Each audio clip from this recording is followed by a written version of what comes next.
skipping the family vacation, because my sister is demanding that I babysit feeling more like a nanny than a sibling. I told my folks straight up that I was not going on the family trip this year. My sister, Amanda, figured she could just shove her 3 kids on me again, and I was not about to let that happen.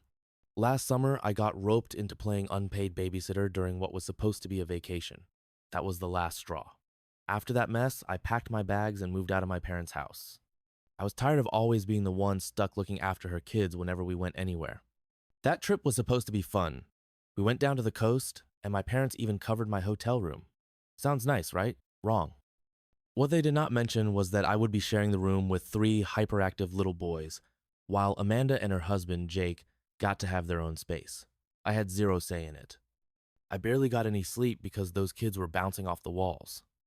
The only thing I wanted to do that whole trip was visit an art gallery, but instead, I was chasing after children who did not listen to a damn thing I said. When I complained, my family acted like I was ungrateful because, hey, I was staying there for free. Fast forward to this summer, and my parents started talking about another beach trip. They just assumed I would tag along like before, but this time, I told them no. I was not riding with them, and I was not staying in any room they booked. I had my own money, my own car, and I was going to handle my own expenses. That way, there would be zero chance of getting tricked into babysitting duty again. That was when the guilt trip started. My mom kept going on about how expensive hotels are and how much money I could save if I just went with them. I shut that down real quick. I make plenty of money at my job, and I can afford to take care of myself. But then my sister called, and that is when things got nasty. She was furious, telling me that if I was off doing my own thing, it would ruin the vacation for her. Because without me there to watch her kids, she would actually have to take care of them herself. Imagine that. I lost it. I reminded her what happened last year, how I spent the entire trip wrangling her kids while she relaxed.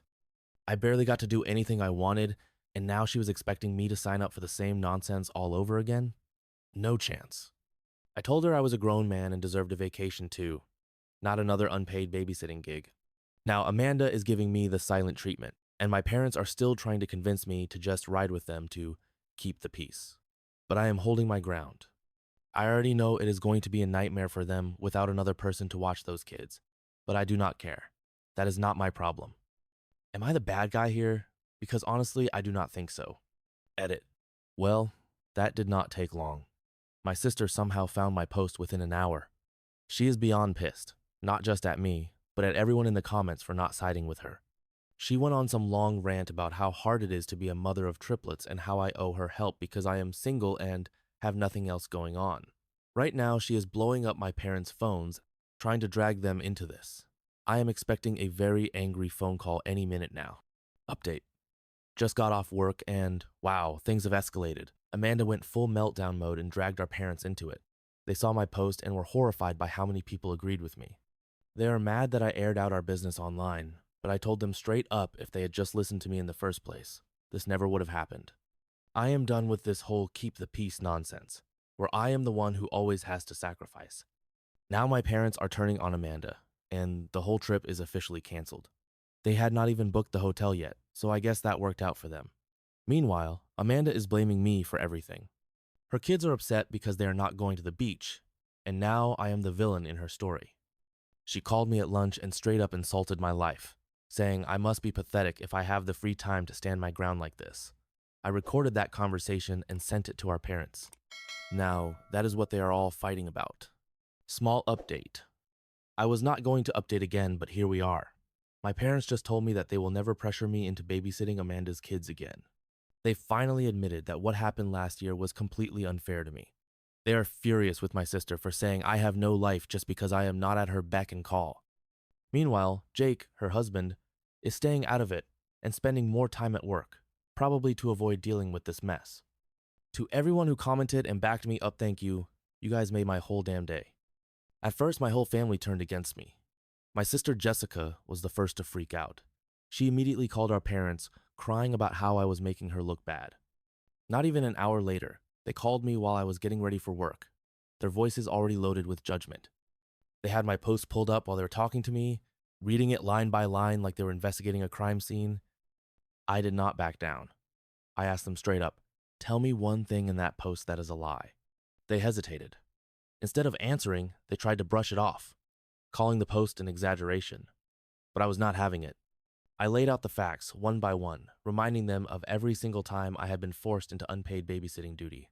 I told them to scroll through the comments.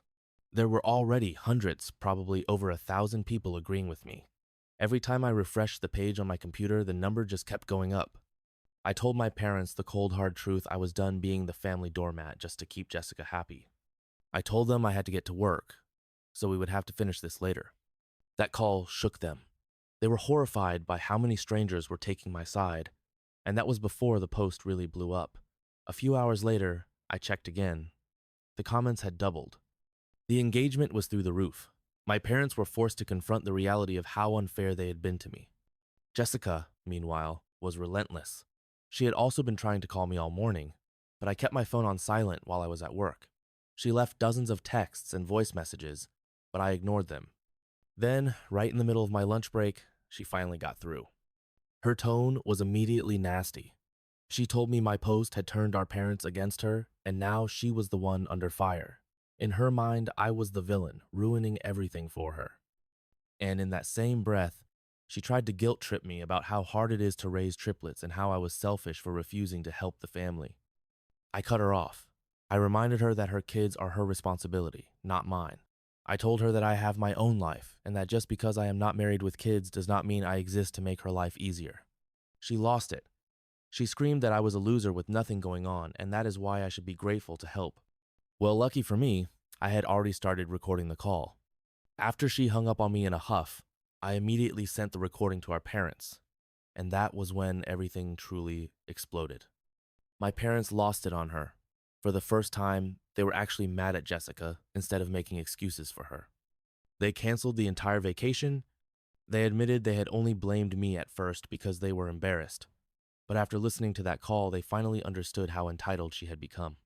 They told me that there was no excuse for the way they had treated me, expecting me to be a free babysitter just because I was family.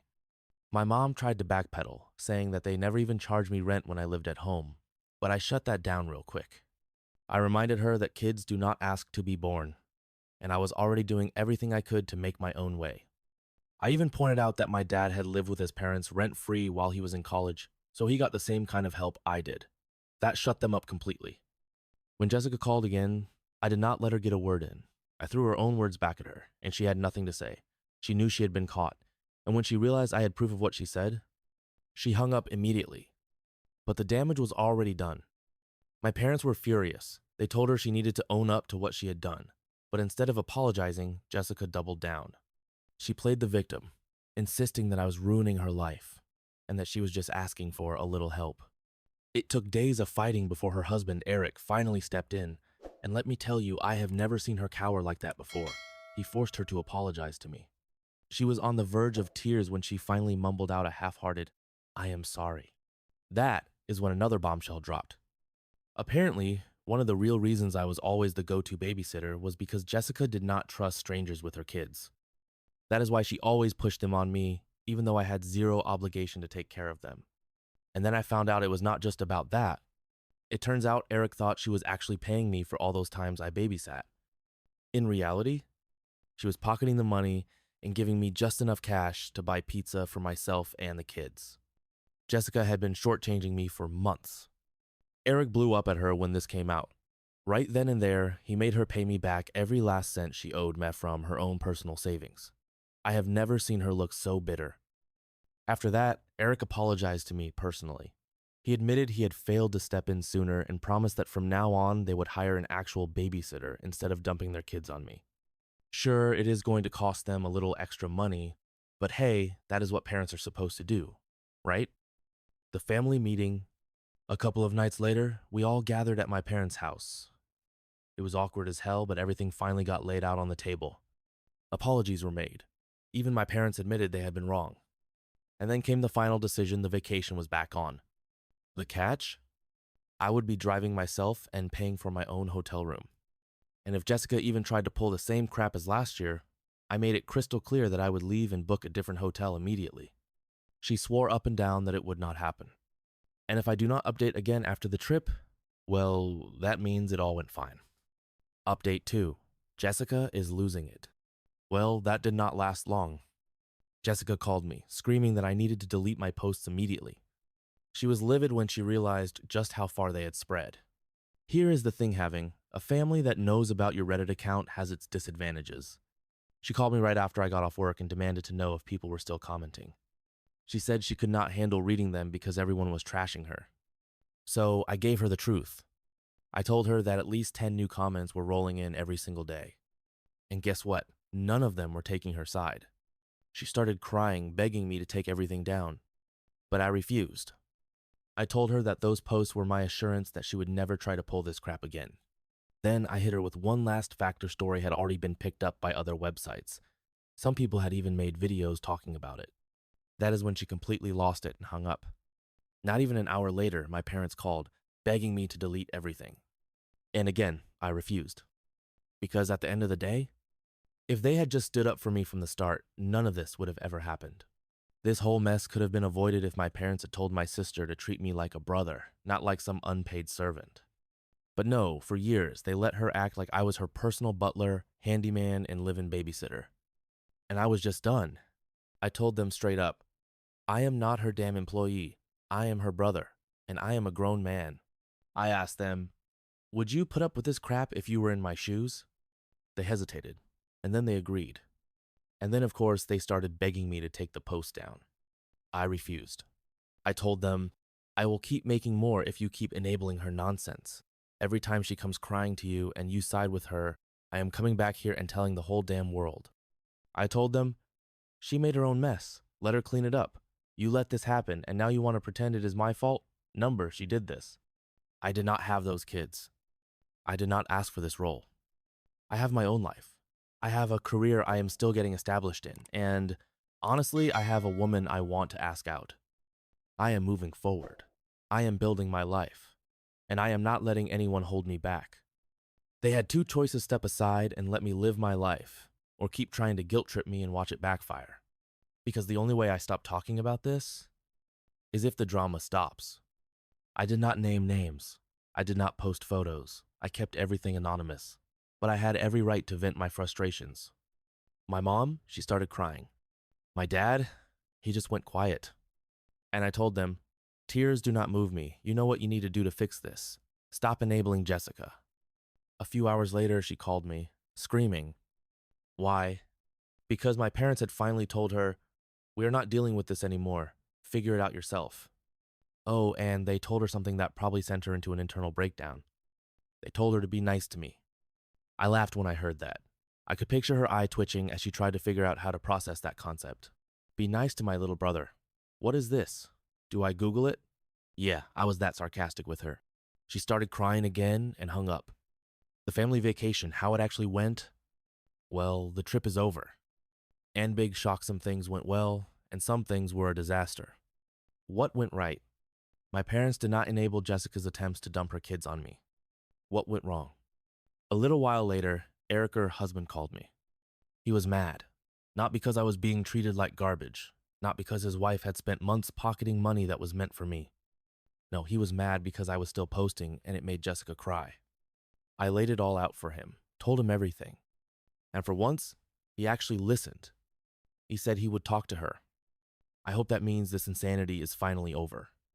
Jessica did try to track me down at the hotel, but she failed, and it pissed Eric off all over again. How I made sure this trip would not be a repeat of last year? Before I even stepped foot in that hotel, I called ahead. I told the front desk under no circumstances were they to give out any of my information to anyone. Not my sister, not my parents. No one. The only exception? Law enforcement.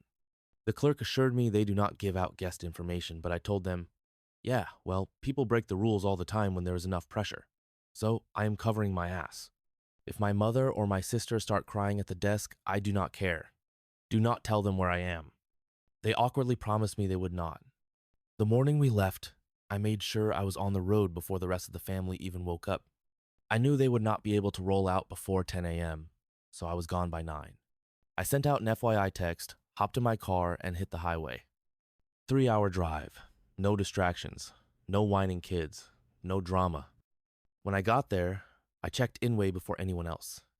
And guess what? By the time my family showed up, my sister was already asking about me at the front desk. but the clerk held the line and refused to tell her anything. She tried pushing it, but Eric told her to cut it out. When we all finally met up for dinner, nobody said a word about it. And I did not mention it either. The first big meltdown? At one point, while we were out sightseeing, Jessica tried to pull her usual move. "Hey, can you watch the kids for a second?" My response? Hell no, because I knew exactly what she was doing. A second would turn into an hour. She would suddenly vanish, and I would be stuck chasing around her 3 sugar-fueled gremlins while she went off to do whatever she wanted. This time, I did not fall for it. I called her out in front of everyone. "Eric?" He looked exhausted and just told her, "Stop trying to dump the kids on him." And then, Jessica burst into tears. She started going on about how she needs a break. Eric, who works full-time, comes home tired, and still helps with the kids, just shook his head and said, "Yeah, I am exhausted too. You do not see me complaining." My mom, she gave me a nasty look, the same guilt trip face I've seen my whole life. So I shut that down real quick. I walked right up to her and said, "If you even think I should be watching those kids, I will walk out of this vacation right now." And then I looked her dead in the eye and finished, "It is not my job, and I am done being treated like it is." Silence. Complete awkward silence. Jessica sniffled and wiped her eyes. My mom, she just stood there. And nobody tried to push me again. When I saw my mother start crying, I did not even flinch. I had seen this move before her classic, "If I look sad enough, maybe he will feel bad" routine. She just kept repeating, "You're right," like some kind of broken record. But I did not fall for it. I just sighed and said, "I know I'm right. Now just let it go." Then I walked away. Neither my mother nor my sister tried anything for the rest of the day. When we got back to the hotel after dinner, my whole family crammed into the elevator together. I did not get in with them. They asked why. I said, "I'll wait for the next one." Jessica shot me a glare because she knew exactly what I was doing. So I sat in the lobby, pulled up a YouTube video, and just relaxed for 15 minutes before heading up to my room. My room was on the opposite end of the hotel from theirs, and I slept like a king that night. The next morning, more of the same. At breakfast, I made sure they all left first before I went down. Just like I was the last one in the elevator the night before, I was the last one out in the morning. Breakfast went smoothly, no forced conversations, no tension. Then I gave them a heads up. "I'm doing my own thing today. I'll meet up with you guys for the aquarium, but the rest of my day is mine." My mom tried to suggest a few other activities, but I cut her off. "I already have plans. I'll see you all at dinner." They accepted it, and the day actually went fine. The meltdown I saw coming. Later that evening, I was heading out of my hotel room to meet them for dinner. Guess who was lurking in the hallway? Jessica. She had been stalking the whole floor, trying to figure out which room was mine. When I stepped out, she immediately cornered me. She launched into this whiny rant about how I had ruined the vacation for her. She even had the nerve to say, "Now this trip feels no different than being at home because I still have to wrangle my kids." I laughed in her face. "No, you don't. Mom and Dad have been helping you all week." Then I stared her dead in the eyes and said, "I'm done with this song and dance. Stop making me your scapegoat and get on with your life." I turned and started walking away. She shouted after me, "Hey, I'm talking to you." I did not even break stride. And I don't give a crap. I'm going to dinner. She followed me to the elevator, fuming but staying quiet. And when we got to the restaurant, I did not stay quiet. I told my parents and my brother-in-law that Jessica had been stalking the hotel floor trying to find my room. She got scolded like a child. She tried to play the victim, but I shut that down fast. "Stop milking it and grow up. The days of you running my life are over." Then I walked out of the lobby, got in my car, and took a drive before dinner. By the time I came back, everyone was already there, and Jessica, she looked miserable. But guess what? Not a single word was said about it. Fine by me. She did not make eye contact with me the entire evening, and for the first time in forever, I did not give a crap. I even told them bluntly before we left the restaurant, "Unless it's an emergency, do not knock on my door tonight. That do not disturb sign is there for a reason." Final day. Victory at last. On the last day, something miraculous happened. Jessica and my mom left me alone. They had officially surrendered. Sure, I still played with my nephews a little here and there. I am not a monster. I was still the fun uncle, just not the free babysitter uncle. And the kids? They did not even care. They just wanted to play, not knowing or caring about the months of drama that had led up to this. I even bought them those little souvenir bags of crystals and polished stones from a shop in town. Jessica and Eric had a few small disagreements, but I tuned them out. All in all, the trip was a win because it finally hit my mom and Jessica that things have changed. And I have my own life now. Update 4. Mom and Jessica saw my last post. Some people never learn. Hey Mom. Hey Jess. I warned you that if you kept pushing, I would go right back to Reddit. And here I am. The short of it? Jessica spent days stalking my account because she knew I would post. And when she saw it, she lost her damn mind. She called me, crying that I made her look like a bad mother. I simply replied, well, if the glass slipper fits. She kept arguing, trying to poke holes in my story. So I asked her, name one lie. She tried. She failed. Everything I wrote was spot on. So what does she do next? She calls mommy. Then my mother shows up at my door, demanding that I delete everything. I said no, and now I have another post to make. She left crying. Later that night, I spoke with my parents over the phone and told them straight up, their years of enabling Jessica led to this entire situation, and I will never go back to how things were. If they had any hope of that, I snuffed it out for good. Finally, my parents had enough. They told Jessica to leave me alone and to stop blaming me for everything. They said they cannot handle the stress of me retaliating anymore. Jessica, of course, had a full-blown pity party. She spiraled into a nobody loves me breakdown, and my parents had to snap her out of it. Eric? Dead silent. I think he is just sitting this one out at this point. But this cannot be good for their marriage. Honestly, Eric, I am sorry, man. But your wife pushed too far. The final resolution, my parents are now forcing Jessica into counseling. They told her she needs to figure out how to be a mom without dumping her kids on other people. They told her to woman up. As for me, I am hoping this is my final update. Jessica, are you reading this? If you do not stop thinking I was put on this earth to be your personal nanny, errand boy, and emotional punching bag, if you keep acting like the entire world is out to get you just because I refuse to be controlled anymore, then guess what? We cannot be around each other. Maybe one day we can move past this and actually be siblings again. But that is on you. Do not give me a reason to write anything else. And the Reddit posts end here. Final update. A happy ending? Oh, and one last thing. These posts? They got me a girlfriend. Turns out, the girl I have had my eye on for a while read them. And she figured out it was me. She was just waiting for me to say something. And tonight, we are going on our first date. So to everyone who backed me up, thank you. You guys made my whole damn year.